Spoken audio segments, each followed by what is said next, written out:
નમસ્કાર ફેમિલી. તો આજે એક અદ્ભુત રેસીપી આપણે લઈને આવ્યા છીએ. તો ખાસ કરીને ધ્યાન આપજો, ખાસ ગંભીરતાથી. તો રેસીપી એવી છે, આ થાળીની અંદર હું તમને જે બતાવવા જઈ રહ્યો છું એને અમે ગુજરાતીમાં કેરડા કહીએ છીએ અને કેરડા બોલવામાં આવે. તો આ કેરડા લાવવાના માર્કેટમાંથી અથવા છોડ ઉપરથી ડાયરેક્ટ ઉતારી લેવાના. પછી આમાંથી ખરાબ હોય એ બધા કાઢી નાખવાના. આવા બધા કાઢ્યા પછી આ કેરડાને શું કરાય તો એ તમને શીખવાડો. આવું એક ડબલું લેવાનું છે. તો આ ડબલું છે, પ્લાસ્ટિકનું હોય, ચિનાઈ માટીનું હોય, એ બધું હાલશે. જો હવે તમે ધ્યાન રાખજો, આ કેરડા છે, આને આપણે આ ડબલાની અંદર ભરી દેવાના છે આ રીતના.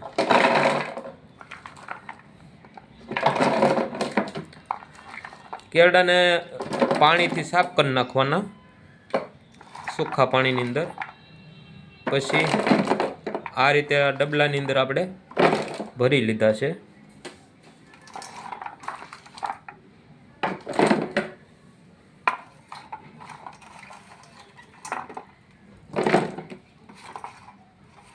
આખો વિડીયો બરાબર જોજો, આખી રેસીપી હું તમને શીખવાડી.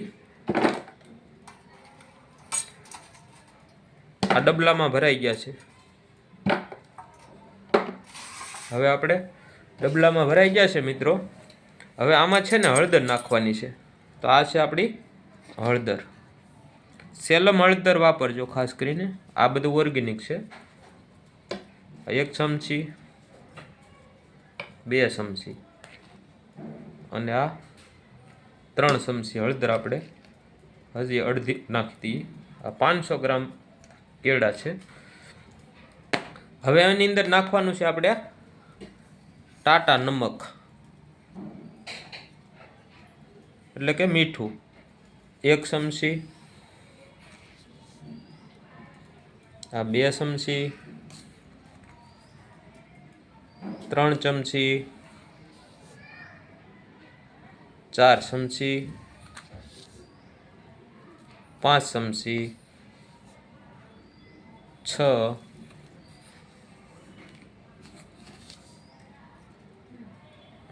7 ચમચી. એટલું મીઠું નાખ્યા પછી હવે શું કરવાનું છે, હવે તમારે ગામડામાંથી જે છાશ આવે છે, આ છાશની બોટલ, આપણે ઘરની છાશ, એને 2-3 દિવસ ખાટી કરવાની.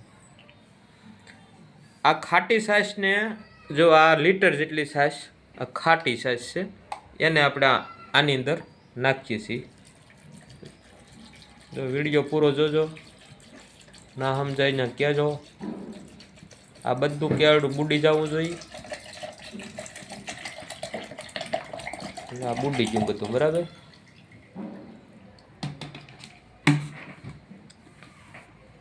આ બુડી ગયું છે. હવે એમની ઉપર તમારે હવાસુસ્ત ઢાંકણું મારી દેવાનું છે. ઢાંકણું તમને આપું છું, અંદર ઢાંકણું પડ્યું છે, લઈ લો. તો આ જે કેળડા નાથણા છે એને આ રીતે આપણે ઢાંકણું મારી દીધું છે. ફૂલ તણાઈ દેવાનું. હવે 1-2 વખત આમ કરી નાખવાનું. જો આમ આવી રીતે આમ કરી નાખ્યું.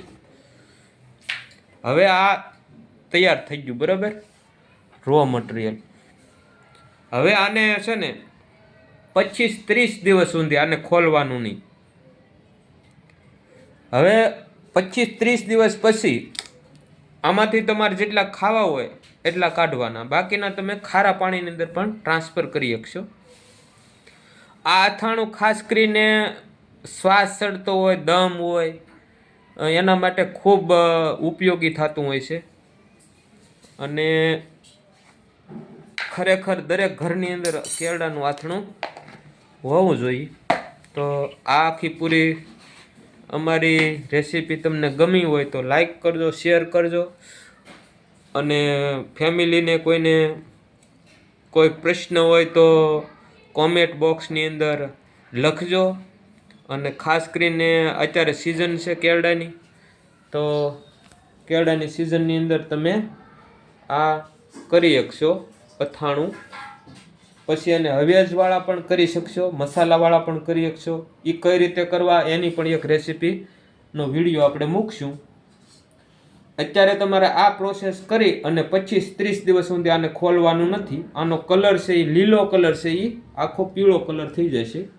અને તમે એમાંથી કાઢી અને ખાશો એટલે તમને કડવું નહીં લાગે, પણ ખારાશવાળું લાગશે. તો thank you so much family. અને તમને વિડીયો સારો લાગ્યો હોય તો લાઈક કરજો, અને જ્યાં સમજાય ત્યાં કોમેન્ટ કરજો. Thank you so much.